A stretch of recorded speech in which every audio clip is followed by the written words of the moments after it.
Okay, so welcome everyone. आज हम थोड़ा सा स्पेक्ट्रम के बारे में देखते हैं। स्पेक्ट्रम क्या होता है? So these are the following electromagnetic wave which are existing. Alright, so electromagnetic wave को क्लासिफाई करोगे तो these are the classification which has been shown here. Gamma ray is an electromagnetic wave, X-ray is an electromagnetic wave, ultraviolet ray, visible light जितने भी होते हैं वो सारे electromagnetic wave ही होते हैं। ठीक है, there is infrared, microwave, radio wave. ठीक है, तो इधर से आप लेफ्ट टू राइट जा रहे हो तो यहाँ पे क्या हो रहा है, ये जो वेवलेंथ है ये बढ़ता जा रहा है, और लेफ्ट टू राइट अगर वेवलेंथ बढ़ रहा है तो फ्रीक्वेंसी क्या होगी, घटती जा रही है। ठीक है, so you can see here frequency is decreasing, frequency is represented on the lower line and wavelength has been represented above. You can see here wavelength is increasing. ठीक है, अच्छा, ये सारे इलेक्ट्रोमैग्नेटिक वेव है। तो इफ यू अब spectrum होता क्या है, स्पेक्ट्रम कैसे डिफाइन करते हैं? So when you represent all the electromagnetic wave simultaneously, then these are called spectrum of electromagnetic wave, right? Now this particular band is representing spectrum of visible light, तो इसको हम spectrum of visible light कहते हैं। तो यहाँ पे क्या है, आपको दिख रहा है कि जितने भी visible light हैं वो यहाँ पे represented है। ठीक है ना? अच्छा, तो विजिबल लाइट हमारे होते क्या है, विबग्योर से हम जनरली उसको रिप्रेजेंट करते हैं। VIBGYOR is what, so V is corresponding to violet and R is corresponding to red. Now if you consider the visible light, so you must remember that the violet has lower wavelength और आपका जो red होता है उसका wavelength high होता है।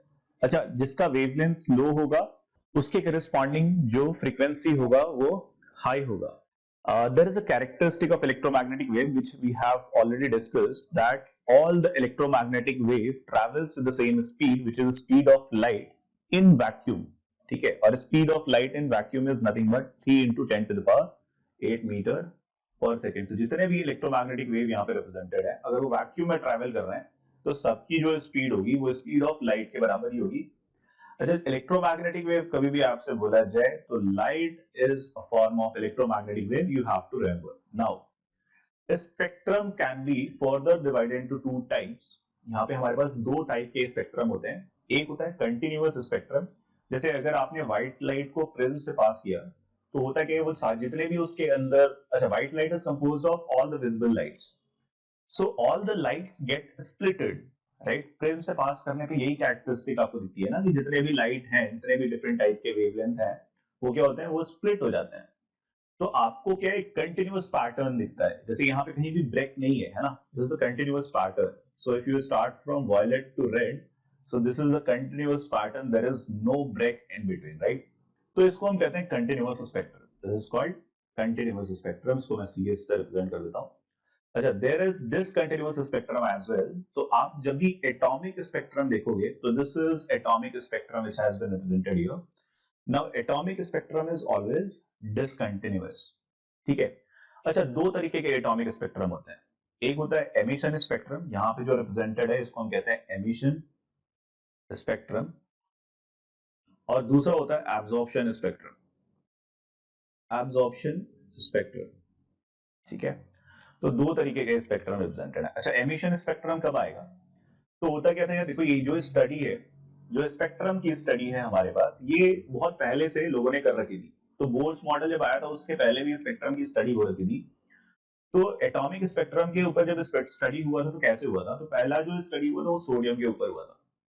अच्छा, था क्या कि जब भी किसी पर्टिकुलर एटम को आप हीट करते हो या फिर उसको कोई इलेक्ट्रोमैग्नेटिक वेव सप्लाई करते हो, तो उसका जो इलेक्ट्रॉन होता है वो अपने ग्राउंड स्टेट को छोड़ के एक्साइटेड स्टेट में चला जाता है। अच्छा, ग्राउंड स्टेट क्या होता है? उसका मोस्ट स्टेबल स्टेट जो होता है उसको हम ग्राउंड स्टेट कहते हैं। तो जब आप इलेक्ट्रोमैग्नेटिक वेव सपोज इसके ऊपर आप इंसिडेंट कराए तो क्या होगा, ये हायर एक्साइटेड स्टेट पे चला जाएगा। लेट्स से ये कहीं ऊपर चला गया। अच्छा, ये जनरली आप क्या करते हो, एक सैंपल के ऊपर एक्सपेरिमेंट करते हो। अब ये एक्साइटेड स्टेट पे है। Now if you are switching off this electromagnetic wave which is being incidented on the atom, तो क्या होगा, these electrons which are in excited state, they will come back to the ground state, all right, because this is not a stable state and everything in the universe tries to gain stability, so it will come back to its ground state. When it will come back to the ground state, it will release certain electromagnetic wave or it will release energy, right? तो जो energy emit करेगा that will be in the form of electromagnetic wave. So different types of electromagnetic wave will be observe. Alright.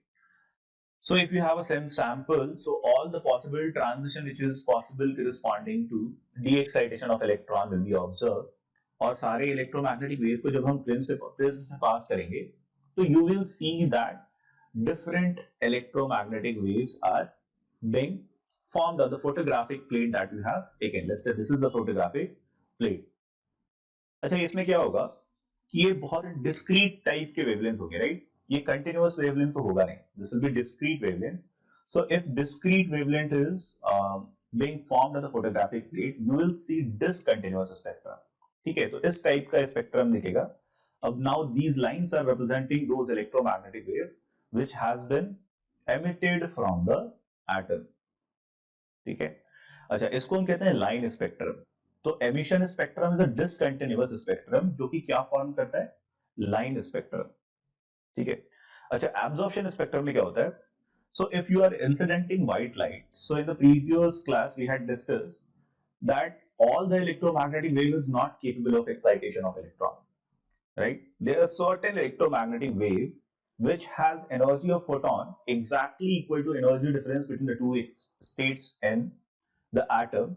They are only capable of excitation. Alright? तो होता क्या है, जब हम white light इसके ऊपर इंसिडेंट करा रहे हैं तो उसमें क्या है, बहुत सारे इलेक्ट्रोमैग्नेटिक वेव्स हैं, बट उनमें सारे इलेक्ट्रोमैग्नेटिक वेव जो है वो एक्साइटेशन करा नहीं पाएंगे. तो जो नहीं करा पा रहे हैं वो क्या होते हैं, वो एज इट इज बाहर निकल जाते हैं. ठीक है. और जो करा सकते हैं वो क्या होते हैं, वो एब्जॉर्ब हो जाते हैं उसके अंदर. तो जो नहीं करा पाए, अगर उनको हमने प्रिज्म से पास कर दिया तो you will again see a spectrum which will be discontinuous. Why? Because those electromagnetic waves which are capable of transition corresponding to electron, they will be absorbed inside, right? तो ये जो आपको black represented है, black line represented है, these are the electromagnetic waves which has been absorbed. All right. The rest of the electromagnetic waves are represented here. All right. So this is again a discontinuous spectrum, but this is forming band spectrum. ये क्या form करता है? Band spectrum. Alright. So these are the two types of spectrum that are existing here. So if you are considering hydrogen spectrum, what is happening in the hydrogen spectrum? तो hydrogen spectrum में भी वही चीज होता है जो हम atomic spectrum में देखे थे. अब हाइड्रोजन स्पेक्ट्रम की एक कैरेक्टरिस्टिक है यार, क्योंकि हमने देखा था बोर्स मॉडल जो था वो हाइड्रोजन स्पेक्ट्रम को सैटिस्फाई कर दिया था. Alright.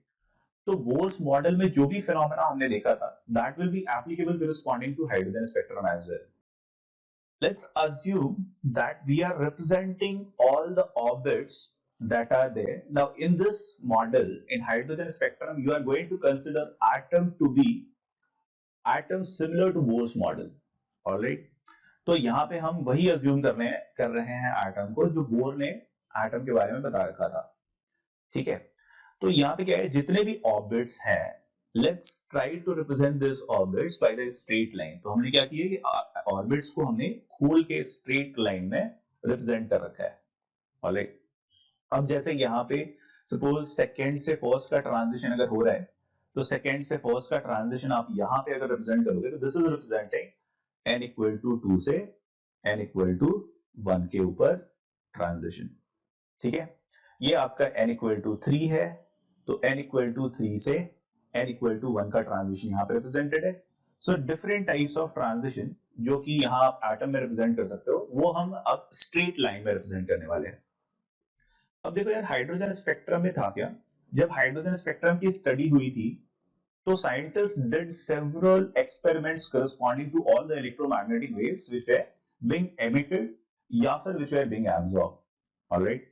And they came up with certain mathematical relation, and this mathematical relation is what we are going to study in hydrogen spectrum. ठीक है.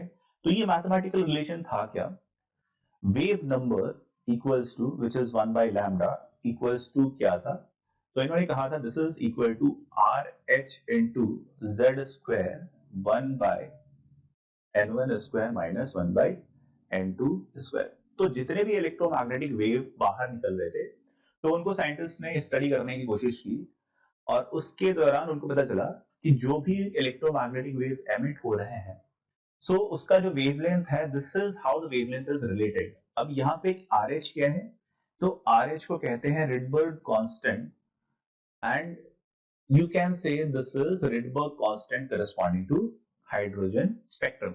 See, the Rydberg constant that was given by Rydberg was corresponding to hydrogen spectrum only. Alright, but in certain textbook you will see that the Rydberg constant corresponding to different hydrogen-like species is also represented, and which is represented by RH into Z square. Alright, so you need not to get confused by it. Rydberg constant originally which was given by Rydberg was corresponding to hydrogen atom only. Alright, so this is Rydberg constant, and the value of Rydberg constant is very easy to remember. आप इसको इस तरीके से याद कर सकते हो, 10, 9, 6, 7, 8 centimetre inverse. अच्छा देखो, इसके जो वैल्यू है हल्के हल्के कहीं कहीं पे आपको डिफरेंट मिलेंगे, but Rydberg constant most accepted value is 10, 9, 6, 7, 8. Alright, now Z is what? Z is atomic number. अच्छा, ये चीजें किसके लिए वैलिड है? So this is only valid for hydrogen like species. Alright, और हाइड्रोजन लाइक स्पीसीज क्या होते हैं? तो आपका hydrogen, helium plus, lithium 2 plus, alright, these are hydrogen like species, सिर्फ इन्हीं के लिए वैलिड है। तो Z आपका एटॉमिक नंबर हो जाता है। N1 क्या है? N1 and N2 are integers,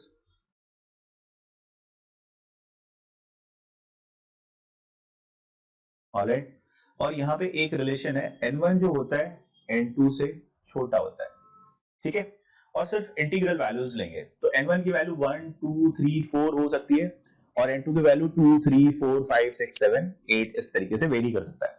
अच्छा देखो यार, मैथमेटिकल रिलेशन है ना, तो मैथमेटिकल रिलेशन है, अगर सपोज मैंने यहाँ पे एक को किसी को फिक्स कर दिया, सपोज हमने N1 को फिक्स कर दिया 1, और N2 की वैल्यू जो है वो आप चेंज कर रहे हो, 2 रखा पहले आपने, फिर 3 रखा, फिर 4 रखा, इस तरीके से आप चेंज करते जा रहे हो, and you are finding lambda corresponding to N2 equal to 2, N2 equal to 3, N2 equal to 4 and so on. तो आपके पास एक मैथमेटिकल सीरीज बन जाएगा, राइट? तो इसीलिए हम कह सकते हैं these are forming series. So there were several scientists who were involved in the experiments that was being carried out corresponding to hydrogen spectrum, and different scientists gave different series. Alright, तो किसी ने क्या किया, N1 की value 1 fix कर दी और N2 की value change कर दी गए, फिर किसी ने N1 की वैल्यू 2 फिक्स कर दिया और N2 की वैल्यू फिर से चेंज करते गए। ऑलराइट, तो इस तरीके से डिफरेंट साइंटिस्ट ने डिफरेंट सीरीज दिया था।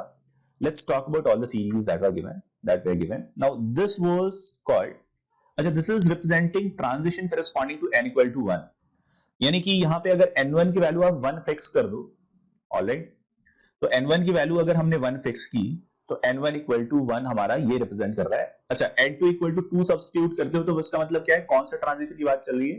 तो this transition is represented by N2 equal to 2 to N1 equal to 1, alright. अच्छा, N2 इक्वल टू अगर आपने 3 सब्स्टिट्यूट किया तो दिस इज रिप्रेजेंटिंग N2 3 से लेके 1 का ट्रांजिशन, है ना। तो इस फॉर्मूले में अगर N2 की वैल्यू आप 3 रखो और N1 की वैल्यू 1 रखो तो आपको वेवलेंथ वही मिलेगा जो कि इन पर्टिकुलर ट्रांजिशन के करस्पॉन्डिंग एमिटेड है, ठीक है।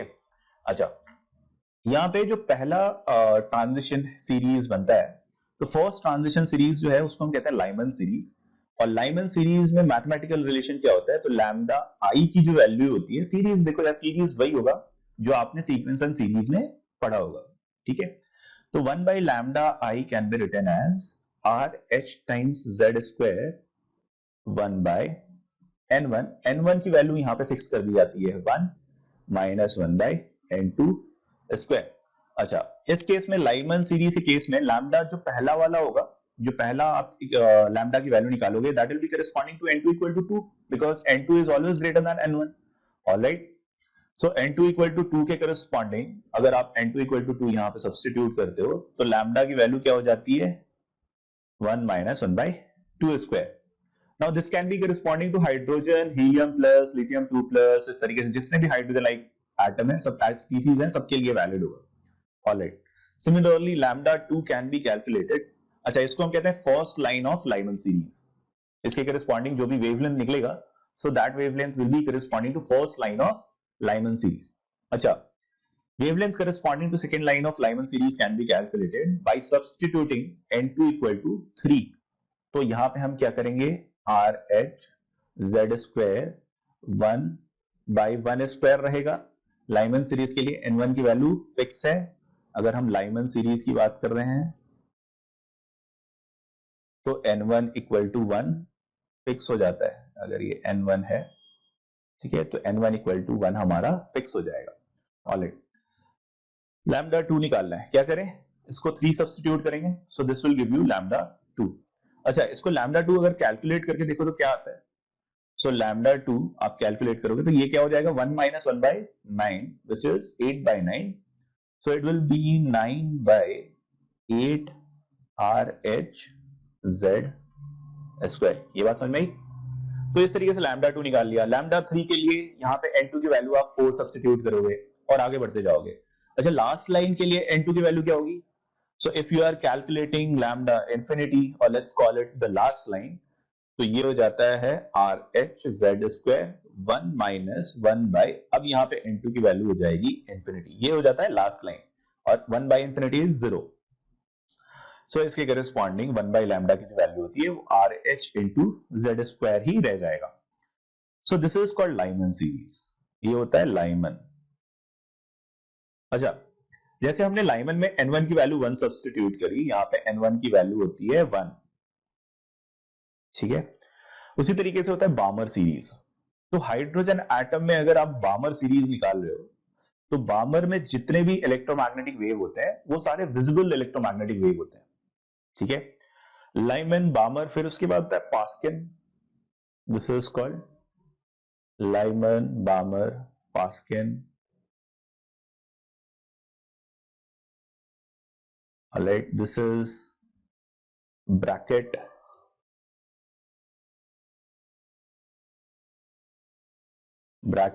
Then there is fund. Fund is corresponding to all the transition which is occurring on 5th orbit. ठीक है, फंड को P फंड लिख देते हैं. और 6th ऑर्बिट पे, अगर हायर ऑर्बिट से 6th ऑर्बिट पे जितने भी ट्रांजिशन हो रहे हैं वो अगर आप कंसिडर कर रहे हो तो उसको हम कहते हैं हम्फ्री. हम्फ्री के लिए n1 की वैल्यू क्या हो जाएगी, हम्फ्री के लिए n1 इक्वल टू होता है n1 equal to 6. Alright, so these are the series, different series that has been given corresponding to hydrogen spectrum. Lyman series, Balmer series, Paschen, bracket, Pfund, Humphrey. For Balmer n1 is what, for this n1 equals to 2. That means what, in Balmer series we are considering all the transition which is occurring from higher orbit to n equal to 2. That means if you are considering Balmer series, तो Balmer series में कौन से transition consider करेंगे, तो जो भी second orbit पे हो रहे हैं higher orbit से, suppose fourth से 2 consider कर रहे हो, या फिर कोई भी higher orbit, और भी higher orbit आपने ले रखे हैं, जो भी हायर ऑर्बिट है अगर सेकंड पे आ रहा है तो उसे हम क्या बोलेंगे, बामर सीरीज. अच्छा, इसको हम बोलते हैं फर्स्ट लाइन, इसको हम बोलते हैं सेकंड लाइन. दिस इज, अब यहां से आता तो थर्ड लाइन होता, फिर फोर्थ लाइन होता, इस तरीके से वो बढ़ता जाता है. ऑलराइट, अच्छा, बामर सीरीज के करस्पॉन्डिंग अगर आप इसमें अगर बामर सीरीज रिप्रेजेंट कर रहे हो, so Balmer series here is represented by, so this is the first line of Balmer series, this is second line, this is this would have been third line, or like third line I have not represented here. Now this would have been third line, this is fourth line, and so on.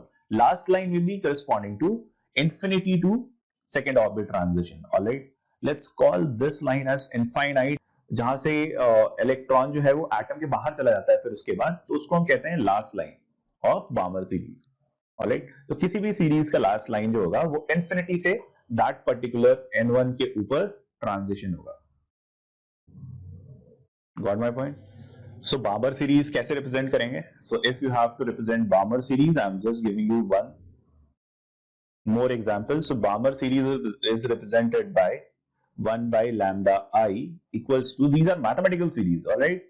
So RH Z square 1 by 2 square minus 1 by N2 square, where N2 equals to 3, 4, 5, that it is greater than 2 till infinity. All right, now if somebody asks you to calculate the third line of Balmer series, let's say there is a question where you have to calculate third line of Balmer series. So what are you supposed to do here? अब देखो यार, पहले line के corresponding n2 की value 3, दूसरे line के corresponding 4, तीसरे line के करस्पॉन्डिंग n2 की वैल्यू क्या हो जाएगी 5. ऑलराइट, सो 1 बाय लैम्डा 3 अगर आप रिप्रेजेंट कर रहे हो तो ये हो जाना चाहिए RH times z square 1 by 2 square minus 1 by 5 square. Alright, now you can solve it further. This is corresponding to third line. So you can calculate wavelength of electromagnetic wave corresponding to third line of Balmer series. Alright, so these are electromagnetic, these are hydrogen spectrum. Alright, let's go to next question. अब यहाँ पे देखो ये question में क्या पूछा हुआ है, find wavelength of first second and last line of Lyman and बामर series of hydrogen spectrum. मैं ऐसा करता हूं किसी, चलो लाइमन के लिए पहले सॉल्व करते हैं. Let's try to solve all these equation. Alright, so Lyman के लिए फर्स्ट लाइन अगर सॉल्व करना है तो 1 बाय लैम्डा 1 क्या लिखें. अच्छा, किसके लिए, हाइड्रोजन स्पेक्ट्रम है तो स्पीसीज का z क्या रखोगे आप 1, तो ये हो जाएगा RH times RH into 1 square by 1 by N1. N1 for Lyman is always 1. So I'm not going to substitute it again 1 square. Okay, चलो लिख लेते हैं, ठीक है.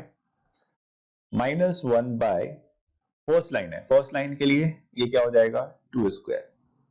So if you solve it तो लैम्डा की वैल्यू क्या आ जाएगी, I'm separating it. I'll write lambda equal to here itself. So lambda will be equal to what? अब इसको सॉल्व करोगे तो ये क्या हो जाएगा 1 माइनस, ये क्या हो जाएगा 1 minus 1 by 4. 1 minus 1 by 4 is 3 by 4. So it will be 4 by RH 3 times RH. Alright, ये हो गया lambda 1. अच्छा, lambda 2 इसी तरीके से आप कैलकुलेट कर सकते हो. So 1 by lambda 2 क्या हो जाएगा, ये हो जाएगा RH 1 by 1 square minus 1 by second line के लिए क्या हो जाएगा, this will be 3, so this will be 3 square and ये हो जाएगा lambda 2 equals to, so if you will solve it this will be 1 minus 1 by 9, so it is 8 by 9, so this will be 9 by 8 RH.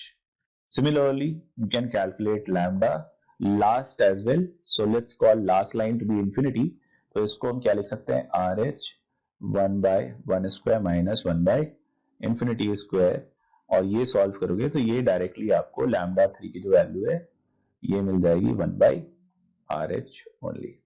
Alright, तो ये आपका पूरा Lyman series हो गया. Similarly you can solve for Balmer series as well. Balmer के लिए मैं first line solve कर दे रहा हूँ. I have already solved the first line, right? No, it was third line.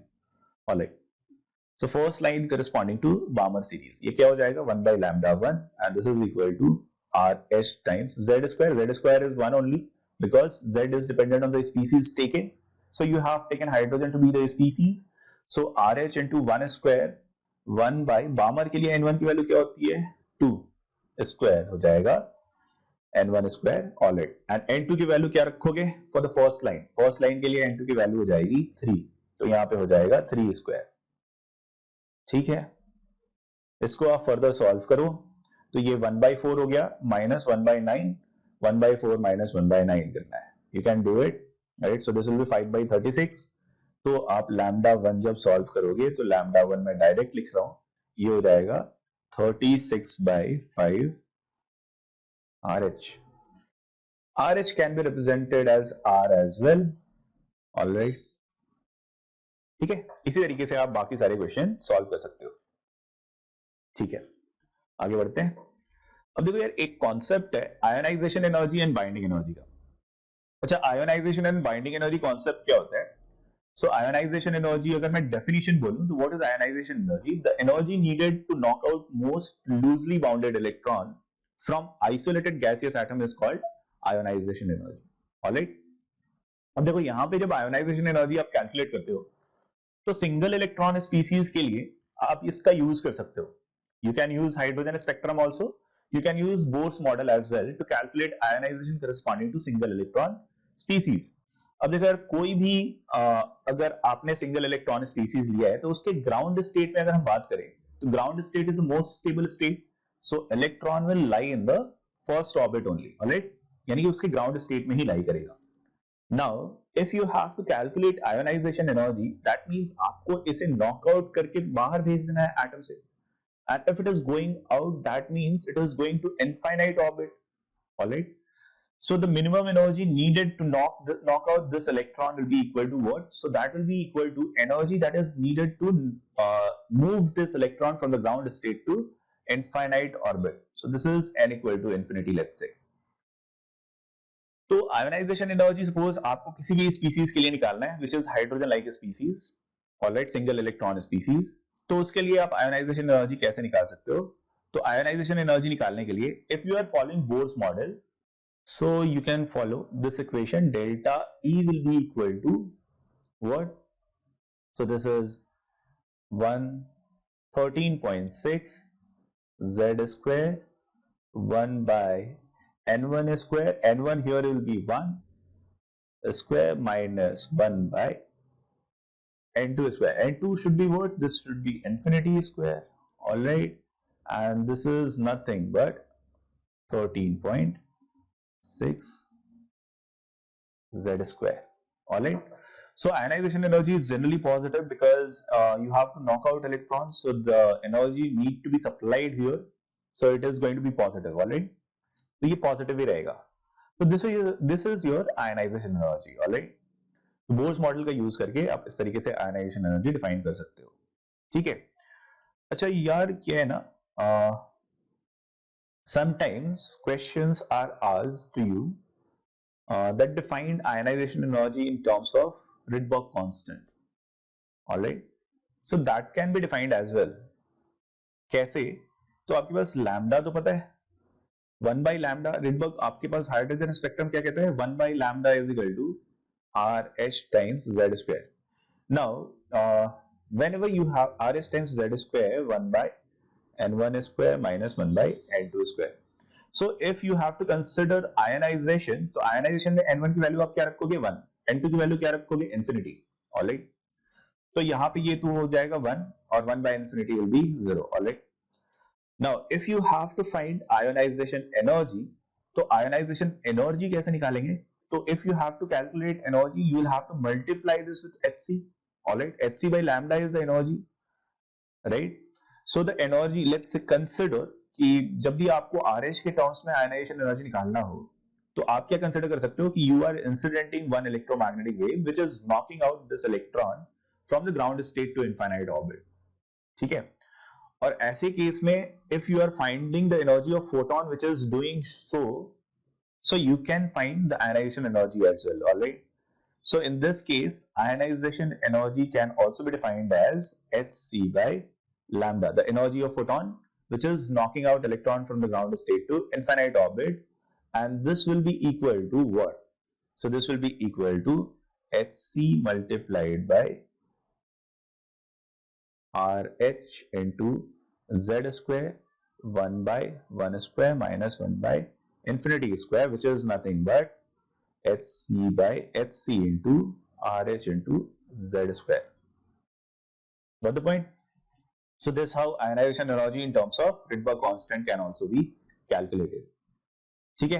अब यहाँ पे बस एक चीज ध्यान रखना कि here if you are calculating the ionization energy, unit should be taken carefully. All right. You must remember that RH, if you are considering H to be in SI unit, everything else should be in SI unit only. All right. ठीक है. तो ये एक just आपके convenience के लिए मैंने बता दिया. ठीक है. तो ionization energy आपका ये होता है. Now let's consider this question. So it is asking find third ionization energy of Li. Now third ionization energy is what? So Li का अगर हम पहला ionization energy लिखते हैं तो उसमें क्या होगा? हम एक इलेक्ट्रॉन पहले इससे नॉकआउट करेंगे. तो एक इलेक्ट्रॉन अगर आप नॉकआउट कर रहे हो तो ये क्या हो जाएगा? Li प्लस एक इलेक्ट्रॉन सपोज इससे बाहर निकल गया. अच्छा, in this case you have to assume, even if it is not mentioned in the question, you have to assume that everything given is in the gaseous state only. All right. Okay, that I am not mentioning it here. All right. Although you have to assume that these are in gaseous state. ठीक है.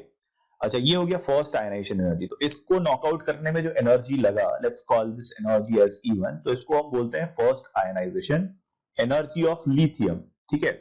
अच्छा, अगर मान लो आपने Li plus से एक और electron बाहर निकाल दिया और ये फॉर्म कर लिया Li2 प्लस, और एक इलेक्ट्रॉन और बाहर निकला, इसमें एनर्जी लगा, इस प्रोसेस में एनर्जी लगा अगर E2, तो इसको हम बोलेंगे IE2 करस्पॉन्डिंग टू लिथियम। अच्छा, 2 को आप रोमन न्यूमेरल से भी रिप्रेजेंट कर सकते हो, ये 1 अगर आपने रोमन से रिप्रेजेंट किया है ना, ऑफ लिथियम होगा, right.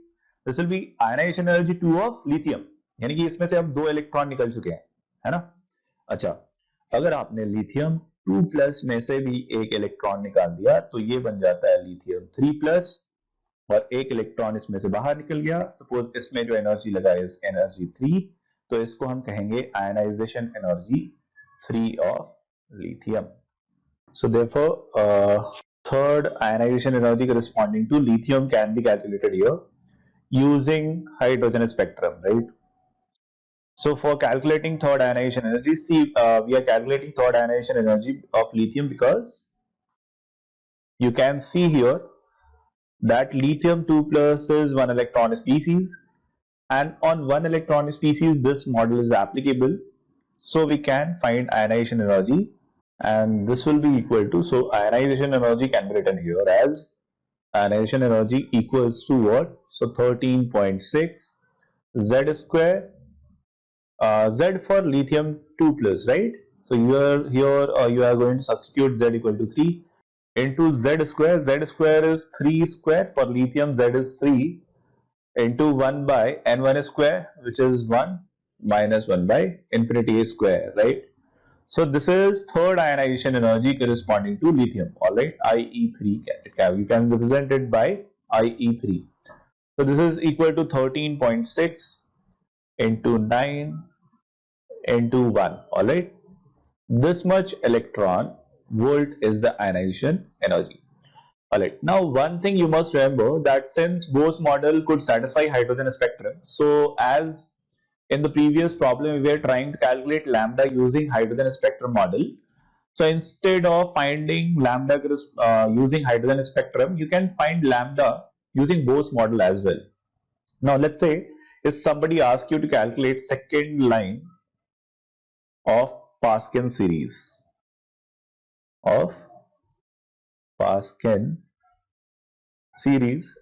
in, let's say, helium plus, alright.